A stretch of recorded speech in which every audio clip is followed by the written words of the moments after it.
Bonjour à tous, j'espère que vous allez bien.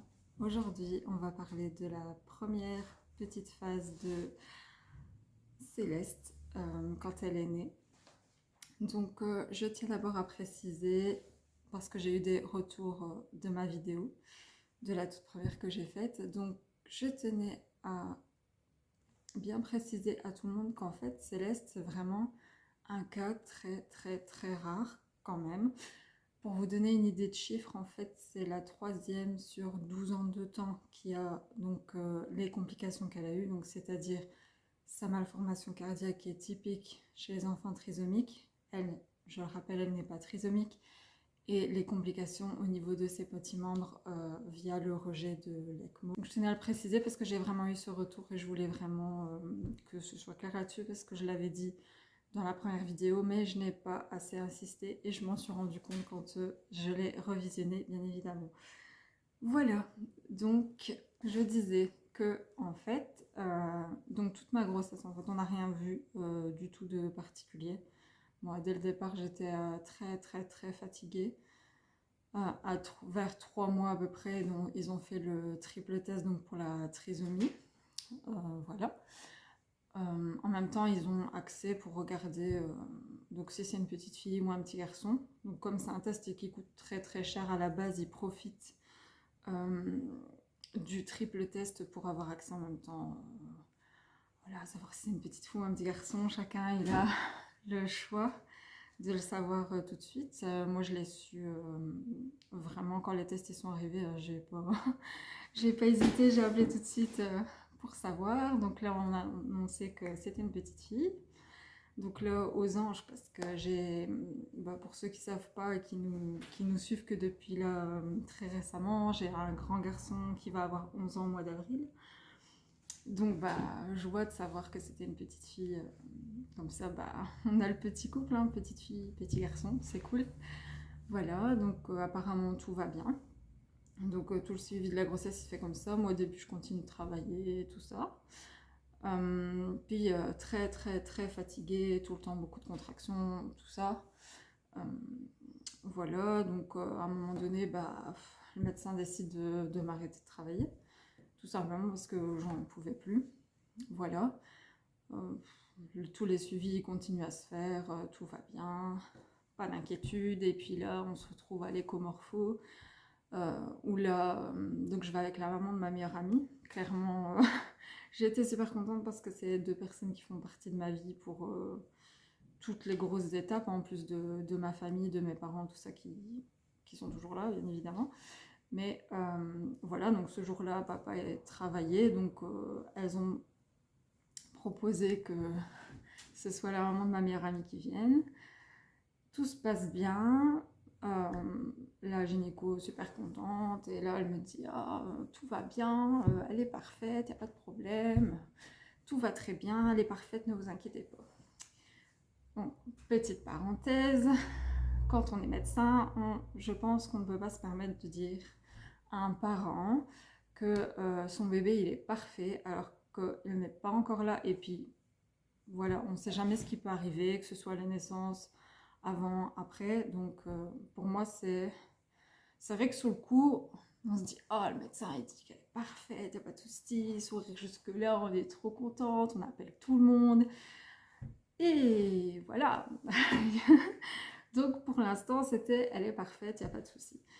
Et puis voilà, ça continue, je continue à être fort fatiguée, toujours pas de problème. Ensuite, il n'y avait toujours pas de travail qui se faisait à la fin de la grossesse, donc on avait prévu de certainement programmer une césarienne, puisque pour mon grand j'ai eu une césarienne, puisqu'il n'y avait pas de travail qui se faisait, tout ça. Pas de problème, hein, c'était comme ça, et puis voilà, hein, on s'y fait. Puis tout d'un coup, le 30 août, en fait, grosse contraction. Donc le 29, déjà dans la nuit, vraiment pas bien du tout. En plus, en face, mes voisins, ils faisaient vraiment la fête jusqu'à pas d'heure. Et toute la nuit, c'était pas, ça allait pas. Et du matin, je dis, papa, faut que tu m'emmènes aux urgences parce que voilà, je pense qu'il y a un truc qui va pas, clairement. Et bah, du coup, la dame des urgences me dit, bah, on va vous garder, madame. Votre fille, elle va arriver, donc voilà.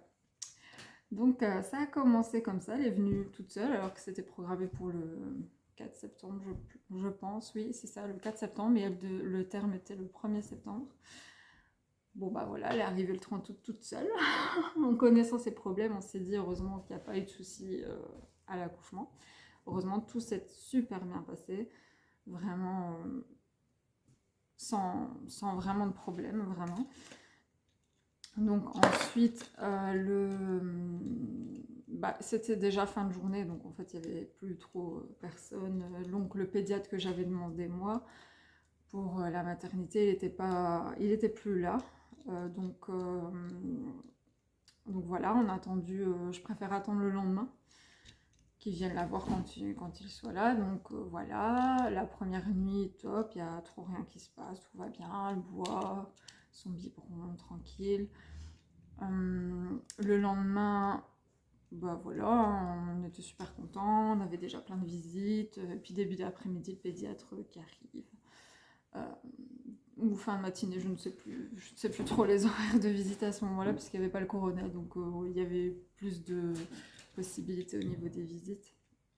Et donc, je me rappelle, il y avait mes parents qui étaient là. Et donc le pédiatre, il ausculte et tout ça. Mes beaux-parents étaient là aussi avec... il y avait un peu beaucoup de monde ce jour-là. Et donc, j'ai ma belle-sœur, en fait, qui va avec le pédiatre dans la petite salle de bain, parce que je savais pas trop me lever, donc elle me dit « Oh, laisse, je vais y aller. » Bon, bah, cool. Super Tati qui prend déjà les devants. Donc, elle part avec le pédiatre dans la petite salle de bain, qui était juste en face dans la chambre. Et là... Et le pédiatre, il vient me voir, il me dit « Écoutez, je suis pas trop sûre, j'entends quelque chose, mais voilà. Je suis vraiment pas sûre. » Donc il dit L'infirmière va venir la chercher, on va l'emmener en néonate. Et là, bah, comme ça, je vous dirai un petit peu ce qu'il en est, si je vois quelque chose d'autre. » Donc là, bah, nous, bah, avec papa, on est occupés... Et mon grand, on était occupé avec la famille, donc tout content, on raconte un petit peu tout ce qui se passe. Voilà, moi j'avais vraiment pas d'inquiétude. Et là, le pédiatrie remonte. Et donc il n'y avait plus personne à ce moment-là, il n'y avait plus que papa et moi. Là, le pédiatrie remonte, il me dit écoutez, ben, en fait, elle a donc... bon, je sais plus les mots qu'il a utilisés parce que c'est quand même des termes assez médicaux. Donc il me dit qu'elle a un souffle, en gros. Et donc là, on voit à sa tête qu'il est vraiment pas bien, je dirais. Parce que la première question qu'il m'a demandé, c'est est-ce qu'on l'a vu avant la naissance. Donc là, je lui dis clairement que non. On ne nous a rien dit du tout. On nous a juste dit qu'elle était parfaite, en gros. Hein. Je vais toujours revenir sur ce terme-là, vous allez voir. Parce que c'est vraiment un terme qui m'a choquée, en fait. C'est un terme qui devrait juste pas être utilisé dans le corps médical. Bref. Donc, il me fait un petit schéma sur un papier. Il aime bien faire les dessins, le pédiatre, pour expliquer aux parents. C'est assez sympathique. Sauf que là, bah, ce jour-là, ça n'était pas du tout. Donc, bah, il nous fait un petit schéma pour vous représenter le cœur, en fait. En gros, un rond avec une croix. Mais une croix qui n'est pas du tout fermée. Pour les termes, je vous expliquerai plus tard. C'est juste pour vous faire une idée de comment nous, on s'est sentis ce jour-là même. En tant que parents, on ne comprend rien du tout parce qu'on n'est pas cardiologue, nous. Donc nous, on voit juste un rond avec une croix qui est fermée et un autre cercle donc, qui représente le cœur avec une croix qui n'est pas du tout fermée. Donc avec un énorme trou autour. Et dit votre fille, donc elle devrait avoir le rond avec la croix fermée, sauf que votre petite fille, elle a le rond avec la croix qui est complètement ouverte. Donc là, ça pose problème. Donc comme je vous disais, soit on peut intervenir chirurgicalement, soit par traitements médicaux. Donc il me dit clairement qu'il y a des signes qui montrent où là elle serait en détresse respiratoire et il faut aller très rapidement. Donc c'est ce que je vous disais dans la première vidéo. Donc c'est comment expliquer? Quand je vous expliquais que quand ça tire au niveau des côtes, comme pour le corona, c'est il faut faire quelque chose. Donc ça montre que l'enfant il a une détresse respiratoire.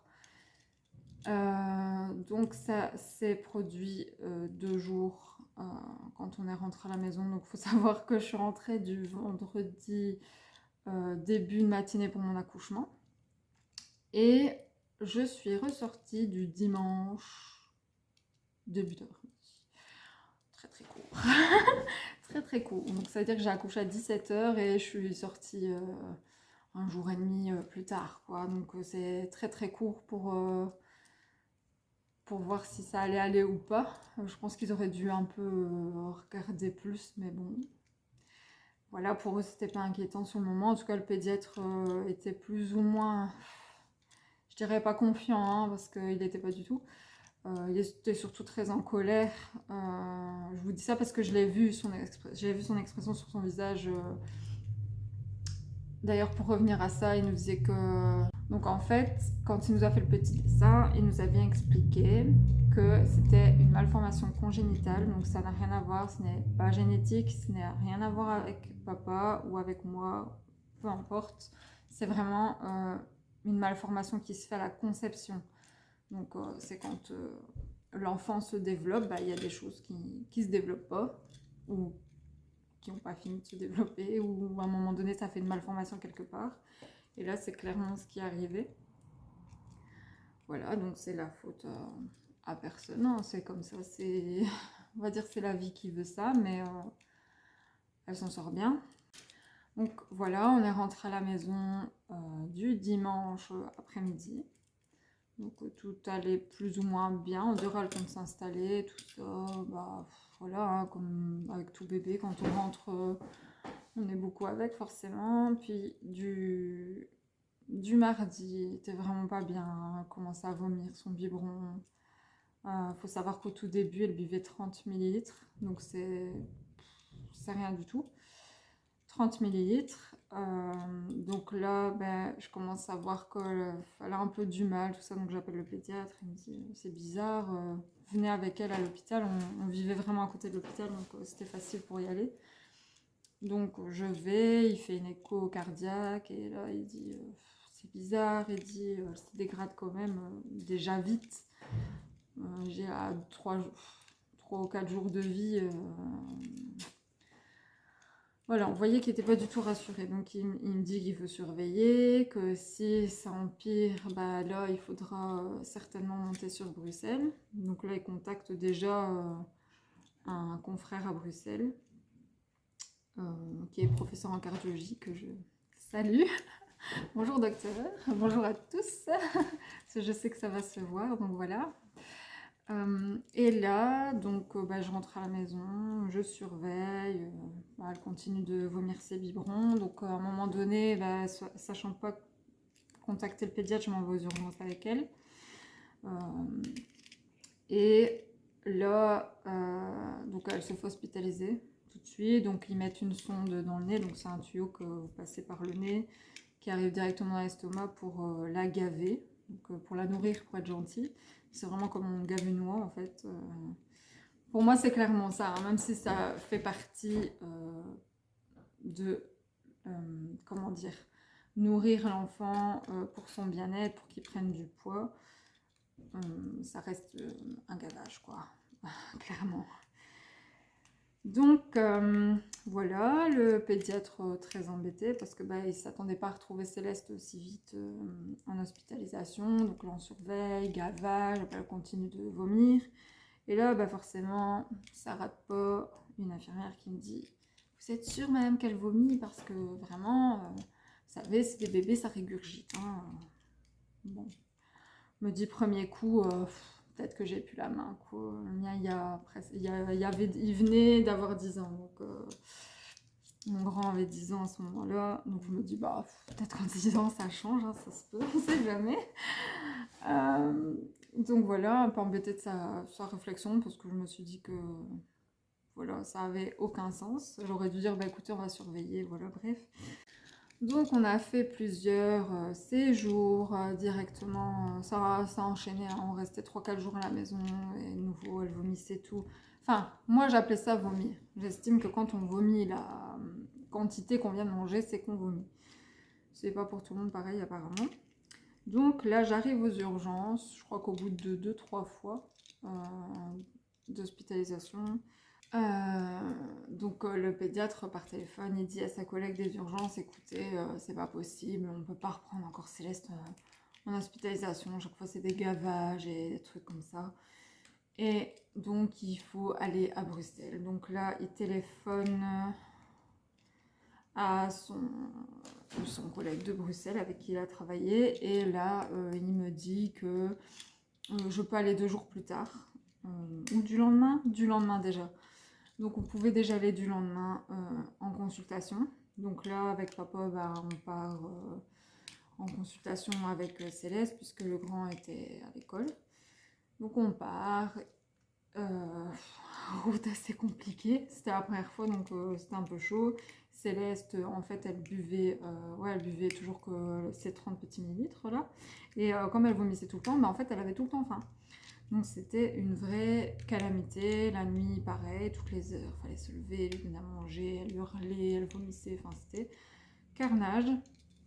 Donc on est arrivé en consultation et là, donc il y a le professeur de cardiologie qui vient avec une de ses collègues, j'imagine, donc elle allait prendre Céleste en, comment on dit ça, bah ça laisse être sa petite patiente, quoi.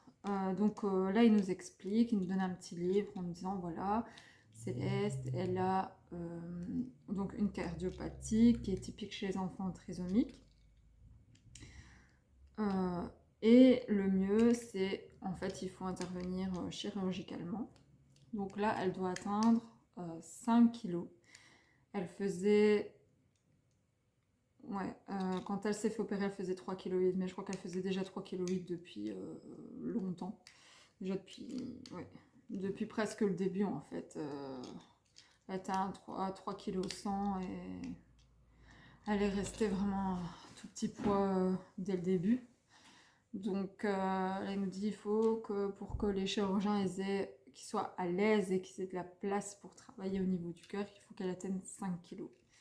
Quand on ne sait pas, parce que Céleste, elle prend pas beaucoup de poids du tout. Donc, c'est assez compliqué, au plus vite au mieux. Donc là, il nous présente un petit livre, c'est super bien fait, j'y ai pas pensé, mais j'aurais peut-être pu vous le montrer. C'est un petit livre qui explique les différentes cardiopathies chez les enfants, dont celui de Céleste. Céleste qui a, donc je vais vous dire quand même le terme, mais c'est pas, voilà, c'est un canal atrioventriculaire complet, donc ils disent clairement CAVC. Donc voilà, donc moi j'étais défoutue, hein.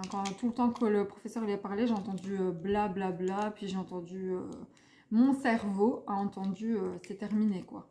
Clairement, je pleurais tout le long qu'il racontait. J'ai même d'ailleurs pas retenu un dixième de la conversation qu'on a eue, à part le fait qu'elle devait prendre 5 kilos et qu'elle devrait se faire normalement opérer rapidement au mieux. Donc voilà, complètement défoutu. Avec papa, on rentre à la maison. On était 6 pieds sous terre, quoi. Donc voilà, pour la première partie de cette vidéo. Elle était un peu plus grande, mais je l'ai juste scindée en deux pour que ce soit pas trop long pour vous. Comme ça, vous pouvez regarder en 2 parties tranquilles. Voilà. J'espère que ça vous aura plu pour cette première partie. La deuxième partie, elle sera tout de suite dans l'autre vidéo. N'hésitez pas, les petits pouces bleus, les petits commentaires et prenez soin de vous. À tout bientôt!